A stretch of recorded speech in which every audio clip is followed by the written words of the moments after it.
ये जो क्वेश्चन है ट्रायंगल का, ये सीबीएसई के पेपर में पूछा गया था। सीबीएसई के पेपर में 2020 की साल में पूछा गया था और ये था 4 मार्क्स का क्वेश्चन। सीबीएसई 10th का है। ओके, इजी क्वेश्चन है, 4 मार्क्स बिल्कुल फ्री के थे। तो क्या गिवन है क्वेश्चन में? क्वेश्चन में गिवन कि D E F G is a square.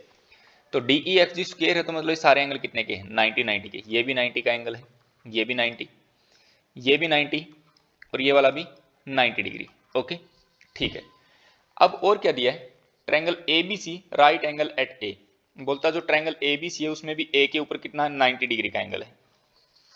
ठीक है, अब देखो, अगर ए के ऊपर 90 डिग्री है और बी जो एंगल है उसको मैं थीटा मान लूं, बी एंगल को मैं थीटा मान लूं अपनी मर्जी से, तो सी वाला एंगल क्या होगा?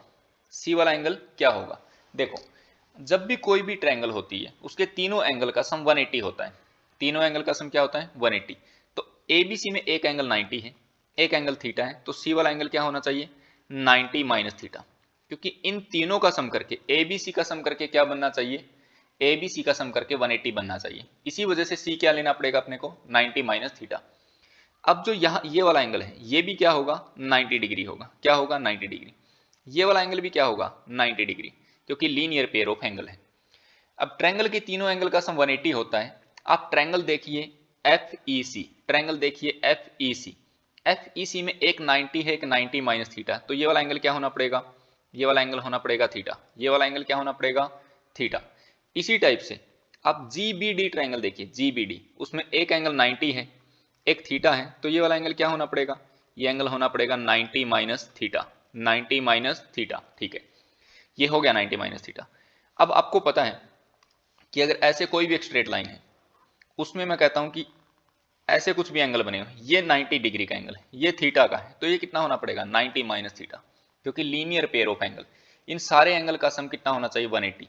तो इसी वजह से ये वाला जो एंगल है ए जी एफ, ये भी क्या होगा? 90 माइ ये कितना हो जाएगा? सॉरी, ये थीटा होगा।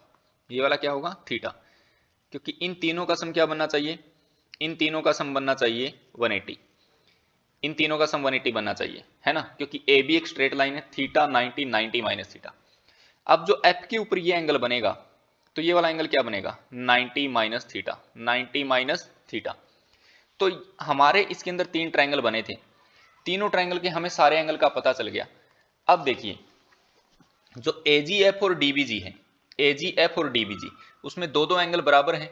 दो दो एंगल बराबर है तो बाय एंगल एंगल क्राइटेरिया से आप क्या बोल सकते हो? कि ये दोनों ट्रायंगल सिमिलर है। बाय एंगल एंगल क्राइटेरिया से क्या बोल सकते हैं? दोनों ट्रायंगल सिमिलर है। ऐसी ए जी एफ और ई एफ सी में, ए जी एफ और ई एफ सी में भी क्या है? दो दो एंगल बराबर हैं, तो इस वजह से ये भी ट्रायंगल क्या है? सिमिलर ट्रायंगल है। ओके, इस क्वेश्चन में मैं आपको सोल्व करना बताया हूं कि ये क्वेश्चन सोल्व कैसे हुआ है, लिखना आपको खुद है।